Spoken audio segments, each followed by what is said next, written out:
Welcome to the weekly Pick and Pack, the podcast about all things inventory. Pick and Pack, powered by Fishbowl.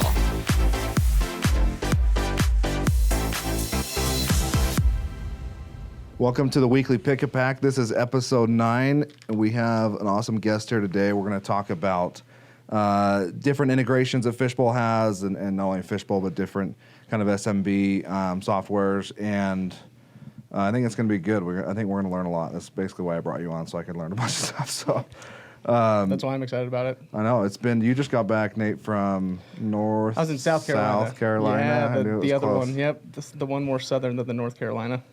Greenville, I think is what it was. But yeah, went out to meet with UPS out there. So that was a really fun opportunity. That's awesome. Great team out there. Talked about how we could work a little bit closer together and how they could send us some of their clientele because they happen to have a whole bunch. They is that like one? They have obviously a ton of offices, right? But yeah, so the team specifically that I was working with, they only have like 3 or 4 offices throughout. But so the team that I met with was just kind of East Coast. Like one of the people was over New Jersey and New York. Yeah. And then somebody else was like New York above. Got it. And then So it's somebody else regional. was the Carolinas. Yeah.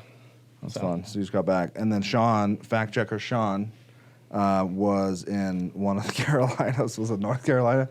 North Carolina last week. The other Carolina. With Avalera, who's an awesome partner of Fishbowl, and he went from coast to coast, North Carolina to Seattle, and That's rough. was showing us pictures of Avalera's Seattle office, and we were pretty jealous. It looks right into the football stadium, the Seahawks stadium, right? Yeah. I'm sure there's a name for that stadium. I don't know it though, but anyways. Fact checker Sean. Fact checker Sean. CenturyLink. CenturyLink Stadium. So, but yeah, he was sending us pictures of their office, and he went from North Carolina to Seattle. You just got back. I need to get on a trip somewhere and go visit somebody. But anyways, glad to have you back. Are you a Seahawks fan, Jake? Am I a Seahawks fan? Yeah. No, Pittsburgh Steelers. Oh, that's good. Close. Yeah. Fact checker Sean is a big Steelers fan, so you guys can bond over that. So what I want to talk about today, so welcome back, Nate. Thank you.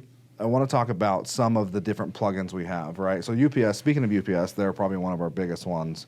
They've been in the software forever. And so when we say plugin, we're talking about, anything that integrates into Fishbowl to make people's lives easier. So in the early days of Fishbowl, everything was kind of like manual. This was like pre-Shopify, pre like, all the UPS connectors and SPS connectors, things like that. So I know you've been here for what, 4 years now-ish, Jake? Coming up on 3. Okay, coming up on 3. We'll count it as 4. Seems longer, man. Yeah, I know. So, pre some of these like built-in plugins we've had, it was just back when we were in implementation. It was strenuous. Yeah, very Getting strenuous. anything, even like the UPS, you having to do all of the setup in the ODBC and all that stuff. And if you're listening, I'm sure if you've dealt with any of the shipping integrations, 5, 6, 7 years ago, or even if you've heard the phrase ODBC, it just brings trigger. panic. It's a trigger yeah, word. a little bit. Yeah. So how scary is the ODBC? It's so and there's a million ways to mess it up too. Oh yeah, and if you mess it up, it's just you're screwed. There's no Yeah, way you go to can test find it, test connection, it just doesn't work, and back to the drawing board 17 steps later. Yeah, it's the worst. Yeah, we had to do that manually all the time, and it was pretty rough. Yeah, and I don't know if this is like with all plugins, and that's why they're actually called plugins or not, but I know that with a lot of our plugins, it just means that you can use basically their software within Fishbowl's software, like within our platform, basically, right? Like it kind of has the functionality. So it's kind of like that, but it's more of mapping fields from one area to another. So you would use an API to read information from one software and then pull that information through the API into your own software into a specified field. Got it. So it just decreases that manual labor then from having to transfer from one to another. For the layman, it makes it. You don't have to copy paste anymore. Yeah, and there's no API crap. Like you just do. You guys come in, so you're on the plugins team. And I probably should have introduced you. I just figured. Jake Sardoni. This is Jake, looking good. I love this jacket, by the way. Thanks, guys. Thanks, guys. Looking too steezy. And so what we've done now with all these different kind of e-commerce and shopping cart plugins, shipping plugins, and even like Avatax, the Avalera plugin, is we've made it so you don't have to have a developer, that like needs to come in and write code to the API. It's plug and play. It's ready to go. Exactly, ready to go for you. So, starting with kind of to get like a foundation for these people listening that are like just starting out, because the majority of our listeners, from what we've seen at least, is they're people that are starting out pretty fresh. Even a solution like Fishbowl may be down the road for them. They're not, what's like the biggest or the most common use cases for a plugin? If you're let's say you're starting a shoe company and you're starting from scratch, like how would a plugin that goes into Fishbowl or any other software, not Fishbowl specific, like what would the use cases be? Why would you want to use them? Oh, so multiple things that you guys have already brought up, from taxes to visiting out in Avalara to UPS integrations to make shipping a lot easier, a lot more automated, if you will. And e-commerce platforms is a huge one. Got it. So what would you say the majority of people had? Like, what's the first plugin you get? Would it be shipping then? Usually, it depends. It depends where you're at in your business. If you've got an e-commerce platform and you've got that set, then probably through e-commerce. But an e-commerce, it really just depends where you're starting from, though. What's your favorite out of the e-commerce solutions that you've supported? What's in your mind? What's the best one? Why and why? Shopify. And Shopify, that's what everyone always says. It's too sleek. It's very sleek. It's super easy to set up. They allow for a lot of templates for design, so you don't even have to have a web developer on the Shopify side either. Yeah, that's so nice. I remember I was in Texas, in a little suburb of Austin, in an on-site once where the guy didn't even have an office yet. Like, that's how new they were, and they had bought Fishbowl. He was selling stuff online to a bunch of different bakeries. And so we actually did the training in his house in Austin. I think I remember I told you about this one. So I stayed in the guy's house, which was super, I don't know why I agreed to that, but I did it. This guy was super nice. But this was maybe 5 years ago. So this is like right when Shopify was starting to like gain traction and basically take over all the SMB space. But he didn't even have an office, had barely started to set up inventory. But I remember he got on the phone with Shopify and he had like a website set up, and I think he paid the guy like $500 or something. It's probably 10 times that amount now to like have them custom build everything. Yeah, for real. But he had a Shopify person on the other line.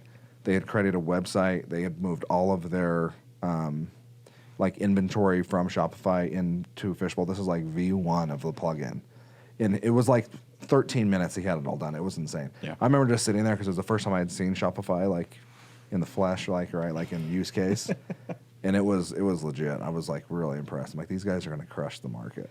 So it's not just like a software, I guess, that you put into your website or whatever that like makes it so it can communicate with Fishbowl. It's literally like it builds the website for you. Or you can build your website through Shopify. You can put everything into Shop. There's awesome. Different arms now. So like everyone, I mean, their basic is the shopping cart, right, which allows me, Joe Schmo, to get on the website. Like an easy UI where I can order something and then it pulls and actually does the shipping label or whatever it is, whatever shipping service they're using. But then they also have different departments that like do full website, and now they have like you can do payments. It's like so streamlined and so easy that was a pretty easy choice for Fishbowl to integrate with them, right? Definitely. So that's by far like the most. I would say so. As far as use cases, as far as ease of setting up, if you're not even on an e-commerce platform yet, and then as far as just the integration that Fishbowl's already provided out of the box. Have you ever dealt with Shopify directly? Oh yeah, a couple of times. How are they to work with? I probably should. Super easy. Yeah, they're cool. I would say good answer. As far as the e-commerce people, We'll be reaching out shortly. Super easy. That's nice. And then what about like compare them to a Magento or like a WooCommerce? So they're Shopify, cheaper, right? Like they're the cheapest. It definitely depends on what plan you're doing. I think there can be some things that weigh out other plans depending on. But I do know for sure that at least for like our Magento integration that we offer, as well as our WooCommerce, they're a bit more customizable. So there's usually a little bit more web developer time that goes into creating a WooCommerce for some of the things that they offer, as well as a Magento. Yeah. Whereas Shopify is a lot more template oriented for people starting out. How big can you grow So like, the shopping cart that everyone starts with would be Shopify. At what point do you have to move into a Woo or like a Magento? I don't think you have to. You think you can like scale like up to a crazy amount with that? Well, and part of the reason is just because of Shopify's ability to do plugins and add-ons through Shopify as well. Got it. Mm-hmm. Interesting.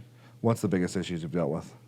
Oh, Like you have a team. I mean, you were on that team forever. You had what, 7, 8 people. What was the number one issue people called in for? Maybe not for just like Shopify specific, but like Any like plugin. plugins or even just like the e-commerce plugins. a lot of setup. People just didn't know how to set it up. Well, it's new to them for the first time, and they want to make sure they're doing it right because a lot of times they'll integrate with a live system. Yeah. And so we want to make sure we They probably do it nice can't. and easy Once you for get 'em. it set up, they probably still call back a few times just because they can't believe how easy it is. So, sometimes happen? depending on, and then as well as processes change. So as your business grows, your internal processes could change, your order flow, all that type of stuff. And Yeah. sometimes we need to change some settings to account for that. Do you guys ever do custom work? We have our integration that's pretty out of the box, right? As far as like it does this, this, and this. Here's what you can tweak. What happens if someone needs to tweak it further than that? So we do offer a custom team at Fishbowl. So anything that doesn't come stock by the plugin, usually we'd send that to an enhancement first because a lot of the good ideas the development team likes to take in, right? Yeah, And yeah. the really big ones that people want to do, they'll actually just push through without customizations. But some more one-off ones that are a little bit newer of a process that people want to implement, Yeah. a lot of times can go the custom route as well. Do you guys give them the hey, this is kind of like best practice? Because that's the one thing we've talked about on this podcast about like best practices, right? I hate that word, but like It's a good buzzword. Yeah, people just don't know what they don't know, right? Exactly. So do you try to say, hey, actually 90% of our customers are doing this? Like maybe try that first, or are people usually reluctant to change their That process? 90% Yeah. is stupid. Well, a good amount of Yeah. time, yes. We will explain, and we typically try to ask discovery questions on why they'd want to run it that way. Because if you Yeah. can figure out like the end goal, the end reason of why they're trying to do it, it's usually pretty easy to figure out their process for them. Yeah. But yeah, for the most part, if we feel like they're doing something that might be not kosher, Yeah, the yeah. right word for it, then we'll try and lead them and say, Like, this hey, is a bad idea. maybe you'd want to run it through like this. But all said and done, Got it. yeah. My other question is, so we talked about like e-commerce. Do you guys ever work with Shopify developers directly, or how does that work? I mean, in your team where you guys were like doing the implementation for the plugins, did you have to work directly with Shopify? I know you've talked to them a few times, or is that like we've already built that, it's kind of done? So the only times you really need to talk to Shopify or get Shopify on is if they don't have something on their account set up specifically correctly. Yeah. Or at least for our facing, like more B2C. On the B2B side, which is the actual development team, they do have to sometimes reach out to Shopify. But the nice thing about those platforms is a lot of that information is available via the web. You can just get on. You don't You have can to get Google it. on, Yeah. Well, Google it, go to their developer forums, Yeah. figure out exactly what changes might have been made, and then they're usually pretty good about pushing Is it those like out. comparative to Fishbowl's wiki page as far as like how much is there? Oh, well, it's on the developer pages. It's too much. There's too much. Yeah, There's probably developers on there all day, every day, answering questions Yeah. and putting questions Yeah. up and whatever too, right? exactly. They're probably a little bit bigger than Fishbowl's wiki page. Yeah, just a little bit bigger, a little more developers on it. Well, and there's a lot more Communication back and freedom forth. for what they do as well. Because with coding, right, if you can imagine it, you can kind of do it as long as you can Yeah. keep it in a Yeah, logical yeah. structure. So That makes sense. What are the biggest issues you're running with besides setup? Like if I'm a startup and I'm trying to do everything per form, right? First time, what are like the biggest issues to avoid? What would you say? So a lot of time it goes back to just like data in Fishbowl. So a lot of times if they don't set up correctly and then they feed another system into it, it's Yeah. just another hole that they have to dig themselves out of, right? Yeah. So Yeah, just that's starting rough. and making sure you take it slow. That's why we like to be on for a lot of those setup calls, right? Is because we can fit the Fishbowl process to their e-commerce process as well. Instead of going back and trying to retrain. Exactly. Data And entry is rechange so- data. Yeah, data entry is out. Yeah, that's brutal. Let's move kind of over to the shipping plugins. Which one, like with UPS is the kind of the biggest one, right, that we have. Is that who you recommend for a shipping plugin if you don't already have one? So, and then again, it depends. If you're using just UPS, then yes, I would go through something with UPS, maybe like even a WorldShip lead-in. Yeah. But also some of the Ship Express that Fishbowl offers. That's kind of like our own deal that feeds into their APIs. But as far as my favorite, and as far as talking to specific just support reps, even on that side, has been ShipStation. Got it. Yeah, they have. I think Sean's recently spoken to ShipStation about kind of like to make sure everything's meshing. They're another one. Them and Shopify kind of came around the same time. And they both blew up. Yeah, they're kind of like the same colors too, right? Green and black or whatever. I think so, yeah.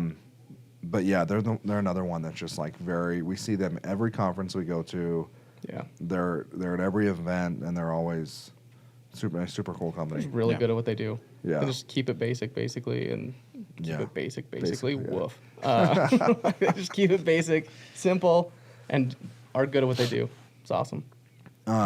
So if you don't have any, let's say you don't have any shipping, who do you recommend? Where's your picks there?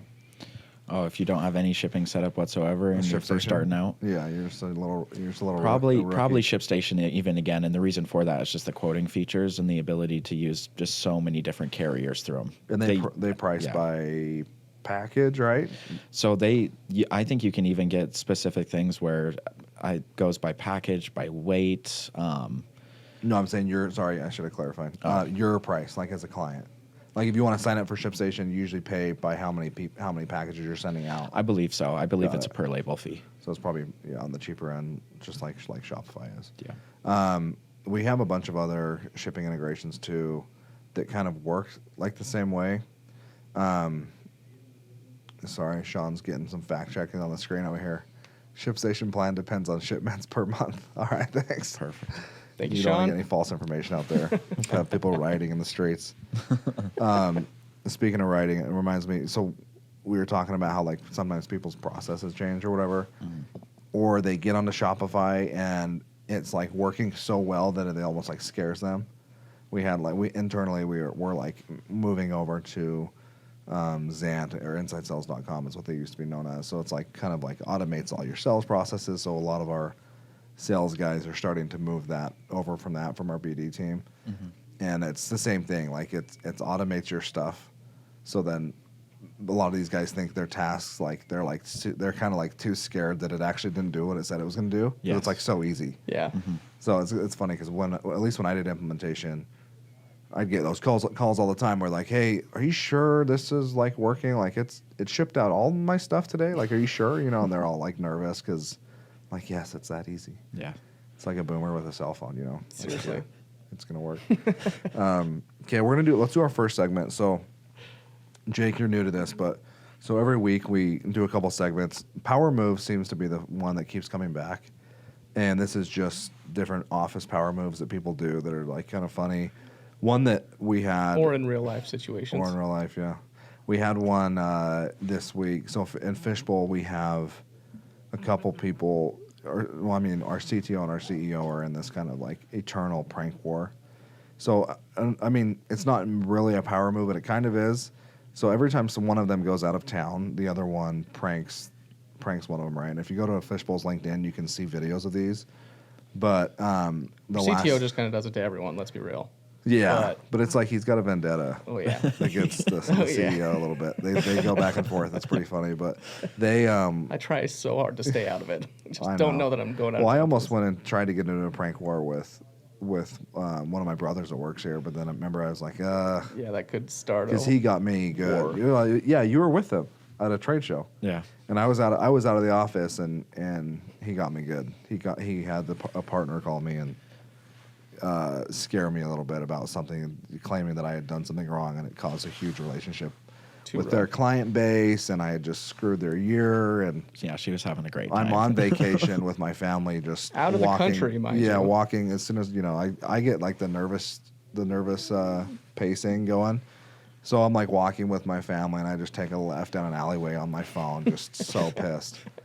Anyway, so I was debating getting back at him, and then I was talking to our CEO, and he's like, dude, once you start that prank war, like there's no end. Yeah. So just like if you want to do it, that's fine, but you're never going to know what you're getting yourself into. So these guys have been going back and forth for years now, and so the last like maybe 4-5 weeks, they've had a couple. One has been out of the office, so And then the CTO is also, he pranked another person, one of our VP of sales, and put little tiny goldfish. And again, if you want to see this, go to LinkedIn, Fishbowl Inventory on LinkedIn. I think it's on our Instagram too, Fishbowl Inventory, if you want to go see the video, but it's pretty crazy. But he went and he basically set goldfish every, I don't know, 1 inch in this entire office. And it's like very really well organized, done. Yeah, it's like perfectly patterned, thousands of goldfish in this guy's office. So as soon as he walks in, he literally can't walk in. He has to pick them up one by one. And then he also got the CEO a couple weeks ago and had it for his birthday and had a string, like yarn, I guess, tied from his parking spot outside all the way upstairs through the office, through all the hallways to his office, and just had hung like hundreds and hundreds of strings of yarn around, just screwed his office basically. Yeah. It's a bad day. So I mean that can be a power move. Do you have any that come to mind, or you or Nate? Oh man, too many. Do you guys? I mean, dressing really nice sometimes. It's just too big of a power move. You guys don't. You guys kind of pulled that on us today, Jake. Yeah, you just pulled a power move. Jeez. They have just called yourself out on the power move. On the support and implementation and the support and like the plugins team. You guys are all kind of in one room. Yeah. I remember one thing that I did once or twice and then learned immediately: don't ever leave your computer unlocked. Yeah. Because then it was either you think your screen's locked, or there's backgrounds everywhere, and it just it's a bad day. Does that ever happen to you? Oh yeah, multiple times. What about you doing the pranking? Oh, it used to be more frequent, but now I just leave my laptop. I just hope people don't touch it. And it hasn't happened too much frequently, but when I was first starting out, the pictures, you would get some pretty funny stuff that was going. I think Sean's typing one up right now about his Nicolas Cage one where he left and somebody used the what is it? It's Google a Chrome plugin, and it's like every picture it's turns called into the Nicolas Cage extension. It's fantastic. Yeah. I think it was someone on your team that came up, Dylan. It was too. He left his computer unlocked in the gate. They had come over and downloaded the Nick. It's called the Nick Cage extension. Those are kind of power moves, but they're kind of not because you didn't know who it was, right? It's more for like a while. Well, and then they came in to gloat later on. But basically, it makes every little image in your entire website, any little like thumbnail, turn into a random picture of Nicolas Cage. It was awesome. It was unreal. I think a classic one, but a good one, is like when you're in the same room with somebody or you're on the same team or whatever. You like ask them to do something that they're already like about to do anyway. Like you can tell that they're going to do something, and you're like, "Oh, hey, will you do this for me?" And so it looks like you're telling them what to do, and they're going to be like, "Yeah, okay." I'm just doing. You know what I mean? You jerk. Yeah. That's unreal. Yeah, Fishbowl's a fun place to work in case you're looking for a job. I was like, that sounds like hell. But that's like the good power move where it's like you definitely look like you're a step above because you're telling them what they need to do next and like giving them orders. Any more power moves? Classic. We can move on to the next part, if not. Okay, so coming back to the plugins. So we've talked a little bit about e-commerce. We've talked about some of the shipping ones, right? ShipStation. So a couple more, I guess, sections is another one we've never really talked about, and I'm still pretty new on it as well. Is like the CRM plugins that we have.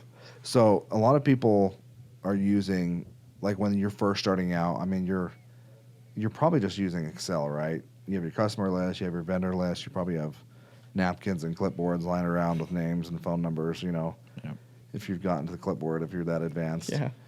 Or just using the same 2 or 3 for everything, right? Exactly. So what are your best, kind of go through some of the CRM plugins and what options are out there for SMBs, and what, like, obviously if you're selling 200 packages a month, you're probably not going to buy Salesforce. It's probably out of your range. Yeah. What are some good CRMs that Fishbowl offers, and kind of give a little bit about those? So a really big and up and coming one that we've started working with is Zoho. Yeah. So Zoho is a pretty legitimate CRM, and it's almost mirrored in the way that it works similar to how Salesforce would work, but it's not meant for as big of clients, if that makes sense. So whereas Salesforce, doing quite a bit of revenue, you need some pretty extensive reporting. Yeah. Zoho starts to offer a lot of those things and gets pretty deep into it, but just not to the point that Salesforce does. And that's a pretty good starting out one that Fishbowl even offers an integration for out of the box to start. Yeah. What's the integration look like? So it's pretty like what? How does that map into Fishbowl? It just maps clients and vendor or customers and vendors. So most of it is field reference mapping. So what we do is we set specific. It sounds complicated. Dude. Yeah, what does that mean?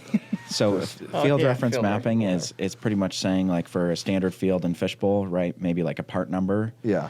We would pull or push that data to this specific field in Zoho per se for maybe part name, product name, something like that. So would that map the customer's orders then by product and bar? Is that what you mean? You could, right? And the nice thing about them is that it's fairly open-ended settings at this point. You call it an out-of-the-box solution, right? But it's got quite a bit more than that going on with it. It's not really one set-in-stone process as far as it goes.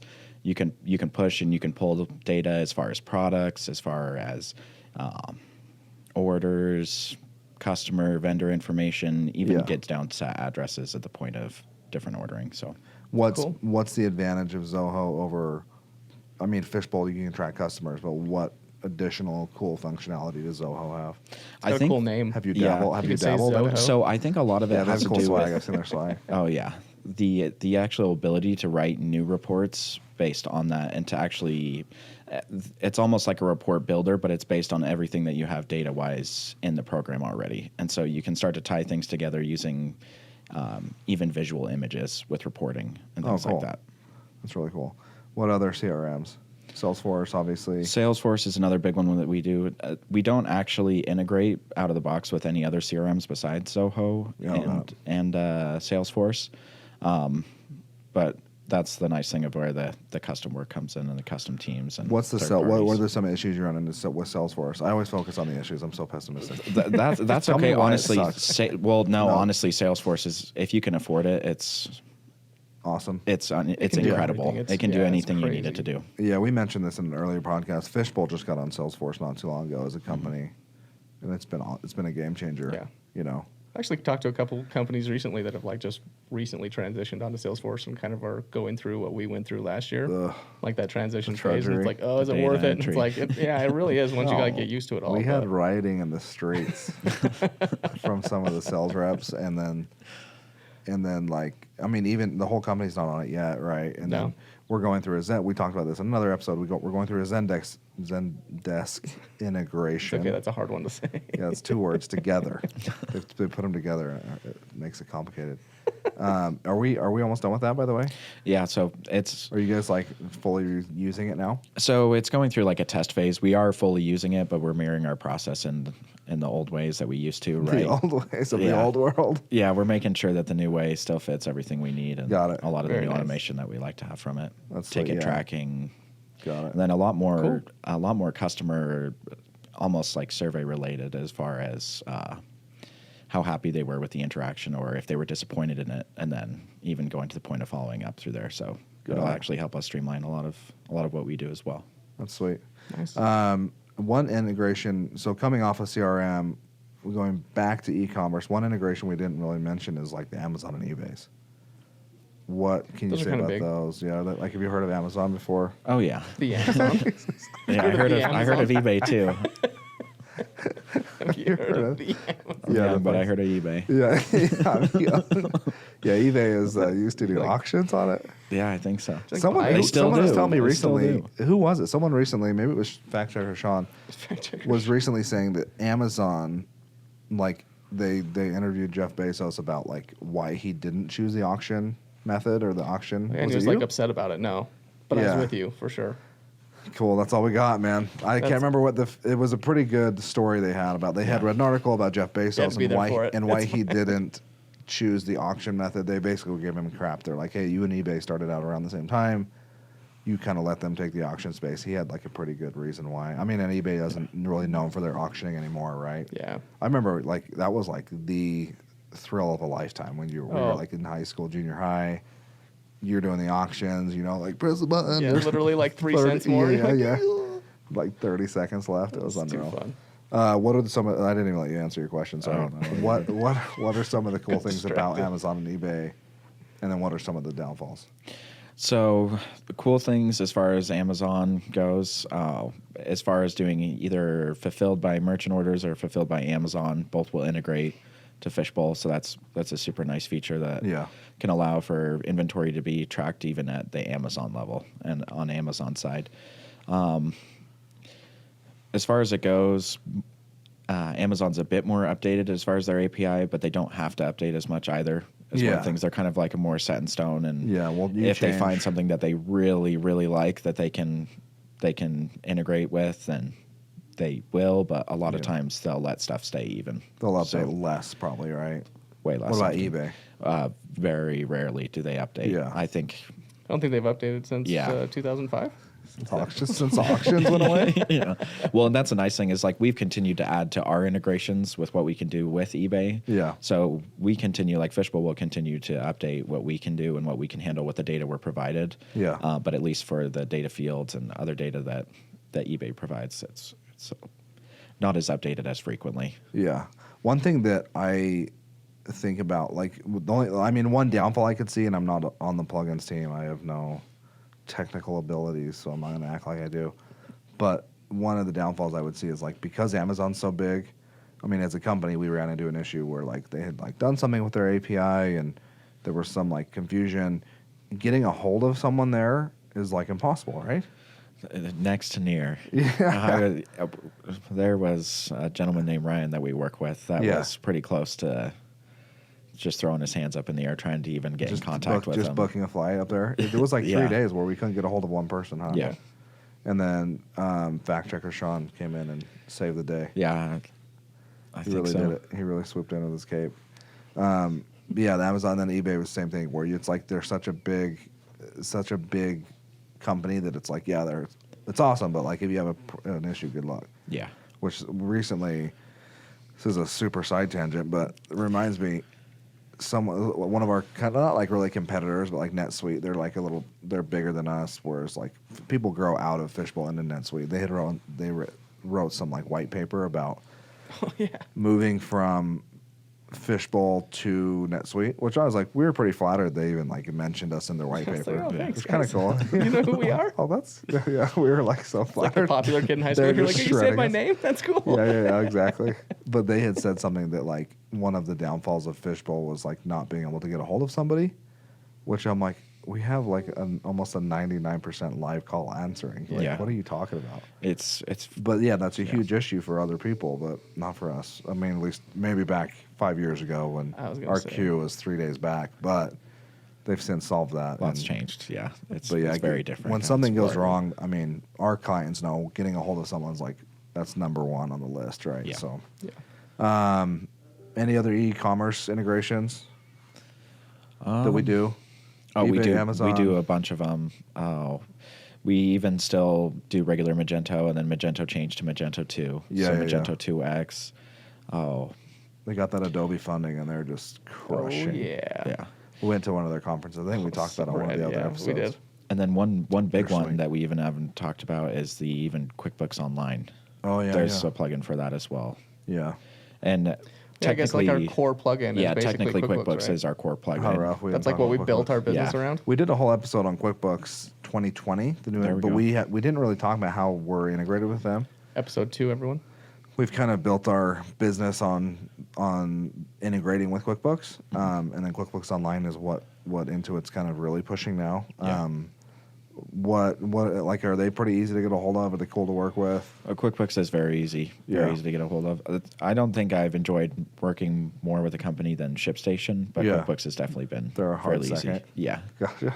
Yeah. What issues? So if you're just starting out, obviously QuickBooks, before you get any system like Fishbowl, you're going to have to get an accounting system. Yeah. Right. QuickBooks Online is where everyone's kind of seemed to move to. Or not everyone seemed to move to, but people that are just starting, it's the cheapest option, right? It is, and a lot of the times, like if I were choosing a QuickBooks program, the ease of use from QuickBooks Online and the ability to set it up through a web-based app is huge, right? Yeah. There's a lot of accessibility that you can get from that.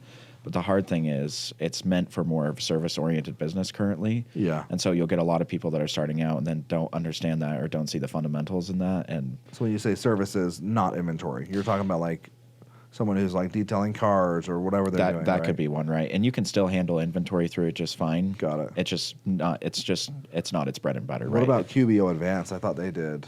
more inventory functionality. Yeah, the QBO Advanced, and there have been a lot of updates that QBO has even come out with recently here that have made a lot of changes to inventory type items and such. But when it was starting out, it was just meant for service type businesses. What does, as far as our integration with them, can you go through that, kind of the quick spiel of what happens if you have, so I have an accounting system over here, I have Fishbowl, walk us through that integration. Oh, yeah. So for like a desktop integration, we use a program called Nexus. Yeah. And it goes back to that same thing we were talking about earlier, which is field reference mapping. And so Fishbowl took the time out to pretty much state, hey, these are the fields that we'd want to push data into, and here's the reasons. And then Fishbowl as itself is a loader for those transactions where when specific statuses are hit, maybe like a fulfilled status, it'll load it up into a queue and then push those over to the desired field mapping areas. Got it. So transaction is done in Fishbowl. You set up a nightly schedule or something to automate. Yep, exactly. And then it comes over to QuickBooks. Your accountant's happy.